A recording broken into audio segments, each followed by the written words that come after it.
जंगल जमीन पे पहला अधिकार आदिवासी का, फिर बाकी भारतवासी का, ये हमारा संकल्प है।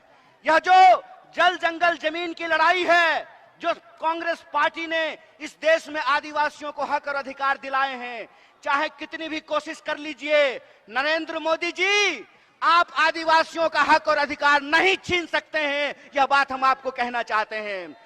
हम आपको कहना चाहते हैं कि झारखंड के लोगों की रगों में भगवान बिरसा मुंडा का खून बहता है। झारखंड के लोगों के रगों में सिद्धू कान्हू का खून बहता है, झलकारी बाई का खून बहता है, नीलांबर पीतांबर का खून बहता है। आप झारखंड के लोगों को उनके हक और अधिकार को छीन नहीं सकते हैं। इसीलिए हम आप तमाम लोगों से एक अपील करना चाहते हैं कि जिस तरीके से आज आदिवासी लोगों को लड़ाने का प्रयास किया जा रहा है, हमारी पार्टी झारखंड के भीतर इस मत के साथ है कि जो सरना लोग अधिकार मांग रहे हैं, अलग धार्मिक कोड का अधिकार मांग रहे हैं, भारतीय राष्ट्रीय कांग्रेस सरना कोड का पूरे दिल से समर्थन करती है, पूरे दिल से समर्थन करती है। और जो पेशा कानून हम लेकर के आए हैं, उस पेशा कानून को ये बदलने की कोशिश कर रहे हैं। जो पब्लिक सेक्टर कांग्रेस पार्टी ने बनाया, बोकारो में स्टील प्लांट खोला, धनबाद, बोकारो, टाटा, तमाम जगह पे जो पब्लिक सेक्टर बनाए गए, आज नरेंद्र मोदी जी उस पब्लिक सेक्टर को बेचने का काम कर रहे हैं। इसीलिए मैं अपने गरीब भाई बहनों से कहना चाहता हूं, ए भाइयों और बहनों, एक बात याद रखिएगा, बिन हवा न पत्ता हिलता है, बिन लड़े न कुछ भी मिलता है। इसलिए हमको अपने हक और अधिकार के लिए लड़ना पड़ेगा। बोलिए, आप अपने हक और अधिकार के लिए लड़ने के लिए तैयार हैं कि नहीं है? दोनों हाथ उठा करके बोलिए, तमाम लोग बोलिए कि आप अपने जल जंगल जमीन के लिए लड़ने के लिए तैयार हैं कि नहीं है? अगर आप अपने जल जंगल जमीन के अधिकार के लिए लड़ने के लिए तैयार हैं, तो हम नरेंद्र मोदी की साजिश को नाकाम करेंगे। देश को बांटने की जो साजिश है नरेंद्र मोदी की, उसको हम नाकाम करेंगे। हम आरएसएस और बीजेपी की साजिश को नाकाम करेंगे। यह देश 140 करोड़ लोगों का था, है और रहेगा। इस देश में सबका अधिकार बराबर रहेगा। डॉक्टर बाबा साहब भीमराव अंबेडकर ने एक संविधान लिखा है। उस संविधान की ताकत यह है कि इस देश में तमाम इंसान के अधिकारों को बराबर किया गया है। मैं आपसे कहना चाहता हूं कि हमारे और आपके बीच में क्या रिश्ता है? हमारे और आपके बीच में संविधान का रिश्ता है। और संविधान का रिश्ता क्या होता है? संविधान का रिश्ता यह होता है कि ये जो मंच पे बैठे हुए लोग हैं, देख लीजिए इनको, ये जो मंच पे बैठे हुए लोग हैं, इनका भी वोट एक है। और आप जो जनता नीचे जमीन पे बैठे हुए हैं, आपका भी वोट एक है। यह संविधान की ताकत है, यह डॉक्टर बाबा साहब भीमराव अंबेडकर की ताकत है। इसीलिए जब हम महात्मा गांधी को याद करते हैं, तो हम महात्मा गांधी को याद करते हैं इस देश की एकता के लिए। जब हम शहीद आजम भगत सिंह को याद करते हैं, तो हम याद करते हैं उनकी वीरता के लिए। और जब हम डॉक्टर बाबा साहब भीमराव अंबेडकर को याद करते हैं, तो हम याद करते हैं समानता के लिए। इसीलिए हमको याद करना पड़ेगा झारखंड की भूमि को धरती आबा भगवान बिरसा मुंडा को, कि जब अंग्रेज साम्राज्य को अंगूठा दिखाने का सवाल आया, अंग्रेजी साम्राज्य का दांत खट्टा करने का सवाल आया, तो आदिवासी नेता बिरसा मुंडा, भगवान बिरसा मुंडा उठ खड़े हुए और उपनिवेशी ताकत को चुनौती देने का काम किया। इसीलिए हम आप तमाम झारखंड वासियों से भी कहना चाहते हैं कि अगर हम अपना जल जंगल जमीन बचाना चाहते हैं, अगर हम अपना अधिकार बचाना चाहते हैं, अगर हम अपने आने वाली पीढ़ी का भविष्य बचा करके रखना चाहते हैं, तो हमको संघर्ष करना पड़ेगा। और जो हमारे साथ अन्याय हो रहा है, उस अन्याय के खिलाफ हमको अपनी आवाज को मुखर करना पड़ेगा। और आप जानते हैं कि जब देश में बह रहा हो अन्याय की आंधी, तो न्याय के लिए लड़ रहे हैं राहुल गांधी। इस बात को याद रखिएगा। बोलिए, अपने न्याय के लिए, अपने हक और अधिकार के लिए, अन्याय के खिलाफ न्याय के पक्ष में आप संघर्ष करेंगे कि नहीं करेंगे?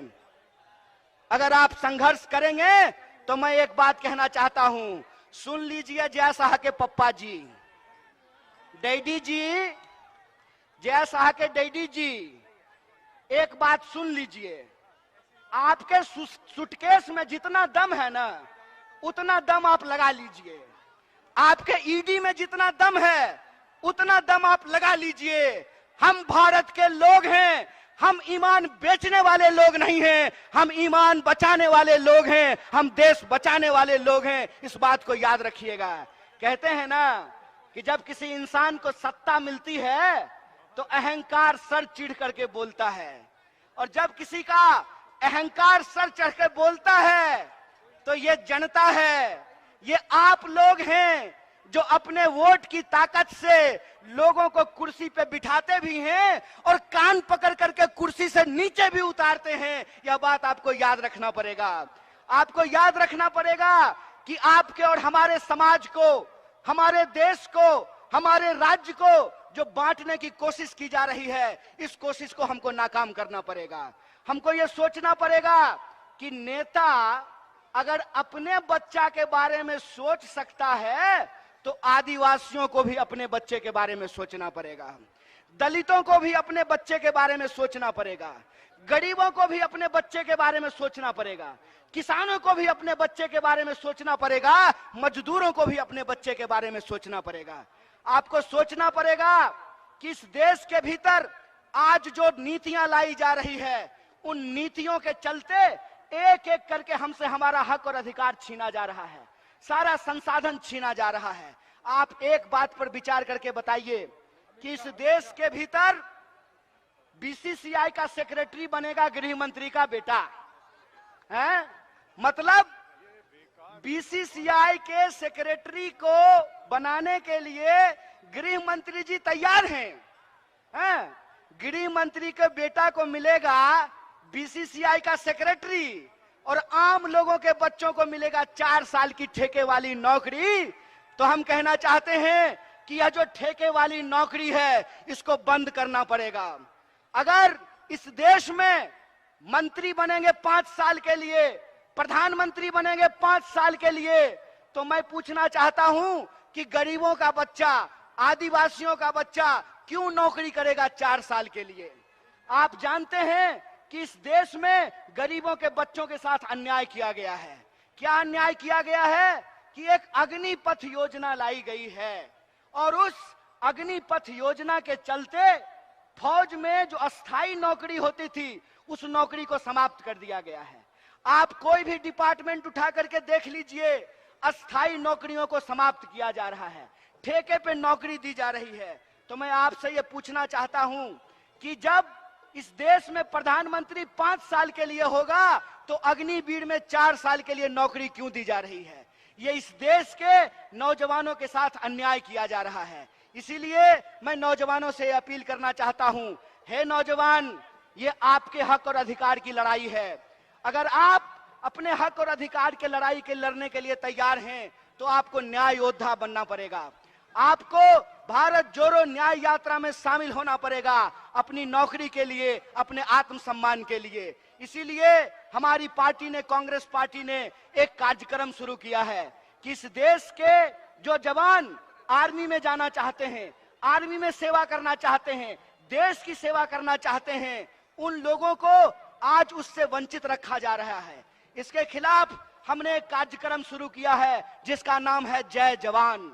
हमारा यह मानना है कि जब होगा जय जवान तभी बना रहेगा जय हिंदुस्तान, तभी होगा हिंदुस्तान महान। इसीलिए हम लोग एक बात कहते हैं कि भारत जोड़ो न्याय यात्रा में हम 5 तरह का न्याय चाहते हैं। हम न्याय चाहते हैं इस देश में नौजवानों का, युवाओं का। हम न्याय चाहते हैं इस देश में, इस देश के वो तमाम लोग, चाहे आदिवासी हो, दलित हो, ओबीसी हो, महिला हो, किसान हो, मजदूर हो, गरीब हो, हम उनका न्याय चाहते हैं। और इसी न्याय की मुहिम को लेकर के यह भारत जोड़ो न्याय यात्रा चल रही है। और तमाम राज्यों से गुजरते हुए हम झारखंड पहुंचे हैं। और जब हम झारखंड पहुंचने वाले थे तो जय शाह के पप्पा ने पूरा कोशिश किया, खूब फोन लगाया, खूब जो है विधायक खरीदने की कोशिश की। लेकिन आप झारखंड की जनता महान है, आपके नेता महान हैं कि उनका दौलत रखा रह गया, उनका सूटकेस रखा रह गया, आपका सरकार बरकरार है, आपके मुख्यमंत्री बरकरार हैं। इसके लिए हम आपको बधाई देते हैं। इसीलिए आज जो गंभीर परिस्थिति है, इस परिस्थिति में हम आप तमाम लोगों से अपील करना चाहते हैं कि देश में कमर तोड़ महंगाई है, लगातार हर चीज महंगी होती जा रही है। जो तेल 80 रुपए किलो मिलता था आज 200 रुपए किलो मिल रहा है। जो पेट्रोल 50 रुपये लीटर मिलता था आज 100 रुपये लीटर मिल रहा है। जो एलपीजी का सिलेंडर 500 रुपए में मिलता था आज 1200 रुपए में मिल रहा है। लगातार महंगाई बढ़ती जा रही है, लगातार बेरोजगारी बढ़ती जा रही है। आप जानते हैं कि देश में 45 साल में सबसे ज्यादा बेरोजगारी है आज की तारीख में। भारत दुनिया का सबसे नौजवान देश है, दुनिया का हर 5वां नौजवान भारतीय है, लेकिन हमारा दुर्भाग्य यह है कि आज देश में सबसे ज्यादा बेरोजगारी है। एक तरफ कमर तोड़ महंगाई है, दूसरी तरफ कमर तोड़ बेकारी है, और तीसरी तरफ आप आए दिन यह खबर सुनते होंगे कि महिलाओं के ऊपर अत्याचार हो रहा है।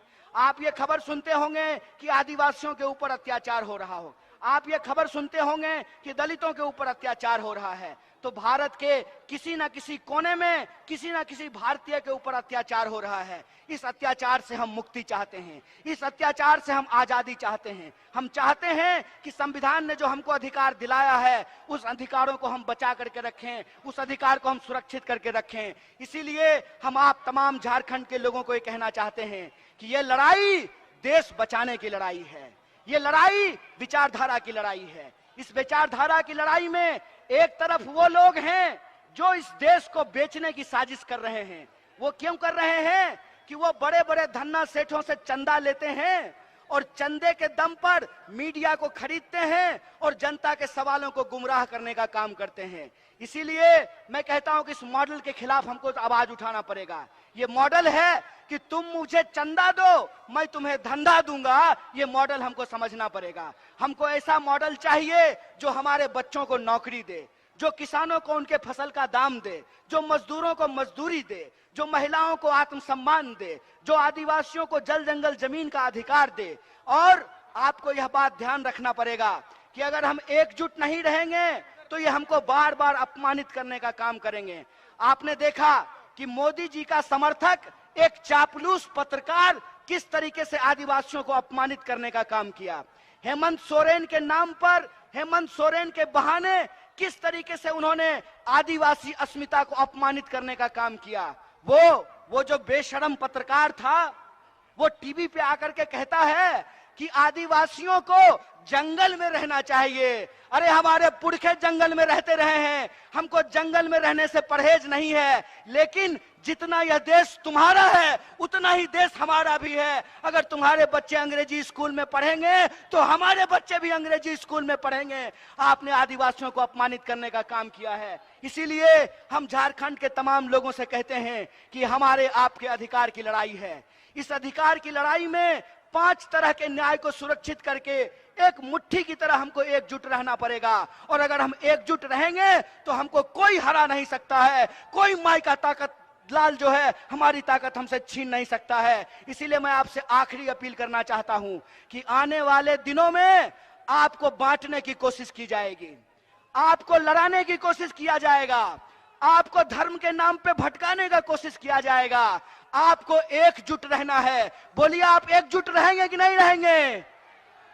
अगर आप एकजुट रहेंगे तो हम आपसे वादा करते हैं कि यह इंडिया अलायंस न सिर्फ भारत को बचाएगा बल्कि आने वाले दिनों में हम तमाम आम आवाम के लिए एक बेहतर भारत का निर्माण करेगा। इसी आशा और विश्वास के साथ जो हमारे झारखंड प्रदेश कांग्रेस कमेटी के तमाम नेता यहाँ मौजूद हैं। Welcome to K-Mall, a premium project by Kaleen Group. K-Mall is in the heart of Kolkata's electronic, garment and lifestyle hub, Khidirpur. K-Mall, which is designed as a world-class mall, is the outcome of endless effort of our experts, combined with modern superb techniques and new age design. Book now